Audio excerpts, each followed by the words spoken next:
अस्सलाम वालेकुम my family, कैसे हैं आप सब। आई होप सब ठीक ठाक होंगे। आज मैं आपके लिए लेकर आई हूँ बकरीद स्पेशल रेसिपी। आज मैं आपको सिखाऊंगी मटन चॉप्स और मैं आपको उसको दो स्टेप से सिखाऊंगी। एक मैं आपको ग्रिल पैन में सिखाऊंगी और एक मैं सिखाऊंगी आपको फ्राइंग पैन में। तो इसको इस ईद पे ज़रूर ट्राई करना, मुझे बताना है कि ये रेसिपी आपको कैसी लगी। तो चलें वीडियो स्टार्ट करते हैं। सबसे पहले मैंने लिया था 1 किलो मटन चॉप्स और ये रेगुलर चॉप्स है, ये कुर्बानी की नहीं है। ठीक है, मैंने क्या किया था, पहले इसको अच्छे से वॉश किया है और मैंने इसको फिर पानी में भिगो दिया। और जिस पानी में मैंने भिगोया उसमें मैंने 3 चमचे सिरके के डाले।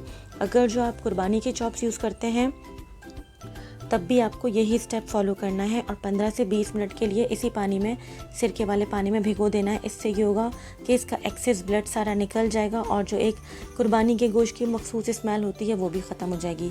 इसमें जाएंगे कुछ ड्राई मसाले। ठीक है, मैं इसमें डालूँगी सबसे पहले नमक, इसमें जाएगा भुना हुआ ज़ीरा, इसमें जाएगी कुटी हुई लाल मिर्चें, आप चाहे तो पिसी हुई लाल मिर्चें डाल सकते हैं। गरम मसाला जाएगा और जाएगा काली मिर्चें। मैं इसको ईद के हिसाब से स्पाइसी बना रही हूँ। इसमें जाएगी थोड़ी सी चिली सॉस और जाएगा इसके अंदर कुटी हुई हरी मिर्चें, आधा कप दही, लहसुन अदरक का फ्रेश पेस्ट और जाएगा इसके अंदर लीमू। मैंने देखे लहसुन अदरक फ्रेश हावन दस्ते में कूटा था और मैंने इसको हरी मिर्चों को चॉप कर लिया था। आपको ऐसे ही डालनी है। लीमू गोश्त गलाने का काम करेगा। अगर ये आपकी जो है कुर्बानी के चॉप्स हैं तो आप जो है इसमें वो भी डालेंगे कच्चा पपीता। ये रेगुलर चॉप्स हैं तो इसमें मैंने नहीं डाला है। मैं क्या करूँगी, सबसे पहले मैंने चॉप्स को अच्छे से वॉश कर लिया, इसमें मैंने चिली सॉस डाला है। अब मैं इसमें शामिल कर रही हूँ ये हरी मिर्चें। अब मैं इसमें शामिल करूँगी फ्रेश लहसुन अदरक जो मैंने अच्छी तरह से कूट के रखा था। आपको पिसा हुआ यूज़ नहीं करना है, इसको अच्छे से कूट लेना है। अब इसके अंदर जाएंगे तमाम ड्राई मसाले। तमाम इंग्रेडिएंट डिस्क्रिप्शन बॉक्स में मेंशन होंगे, वहाँ से नोट कर लीजिएगा। मैं फ्लैश कार्ड नहीं लगा रही। इसमें जाएगी आधा कप के बराबर दही।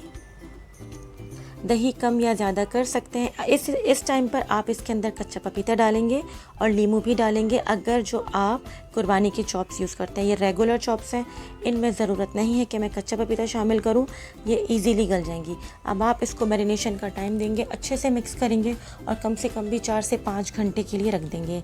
अगर आपके यहाँ कुर्बानी दोपहर में जैसे जल्दी हो जाती है सुबह, तो आप इसको मैरिनेट करके रख दें और फिर आप इसको शाम में बारबेक्यू भी कर सकते हैं। जिनके पास बारबेक्यू का ऑप्शन नहीं है वो ग्रिल पैन को यूज़ करेंगे और जिनके पास ग्रिल पैन भी नहीं है तो वो इसको आराम से फ्राइंग पैन में बनाएंगे। आराम से 4 से 5 घंटे मैंने इसको रख दिया था। अब मैंने ग्रिल पैन गरम किया है। अब मैं इसमें शामिल रख दूँगी इसके ऊपर सारी जो है चॉप्स। क्योंकि मैं आपको 2 स्टेप से सिखा रही हूँ तो मैं आधी जो है इसमें बनाऊँगी ग्रिल पैन पे और आधी मैं बनाऊँगी नॉन स्टिक पैन पे। ठीक है, ग्रिल पैन पे बनाने से ये होगा क्योंकि ये आयरन का है तो इस पे अच्छा सा आपकी चॉप्स पे कलर आ जाएगा, ये अच्छे से ड्राई हो जाएंगी। ठीक है, अगर ये नहीं है तो कोई इशू नहीं है, आप इसको फ्राइंग पैन में भी बना सकते हैं। मैंने थोड़ी सी चॉप्स इस पे रखी हैं और अब मैं क्या करूँगी, इसको हल्की आंच पे रख दूँगी क्योंकि इसमें से पानी निकलेगा और इसी पे ये गलना स्टार्ट हो जाएंगी। दूसरे पे मैंने क्या किया था कि मैंने एक बड़ा सा पैन लिया है और मैंने इसमें थोड़ा सा ऑयल डाला है और मैं इसके ऊपर डाल दूँगी सारी चॉप्स। ठीक है, ये देखें इसने पानी छोड़ना शुरू कर दिया है। इसी के पानी में ये आराम से 15 से 20 मिनट में गल जाएंगी और ऐसे ही मैं जो है इसकी साइड पलटती रहूँगी जो मैंने ग्रिल पैन पे चॉप्स रखी हैं। और आप देख लें इस पर कितना ज़बरदस्त सा कलर आना शुरू हो चुका है। ये जो है फ्राइंग पैन पे कलर नहीं आएगा क्योंकि फ्राइंग पैन नॉन स्टिक है।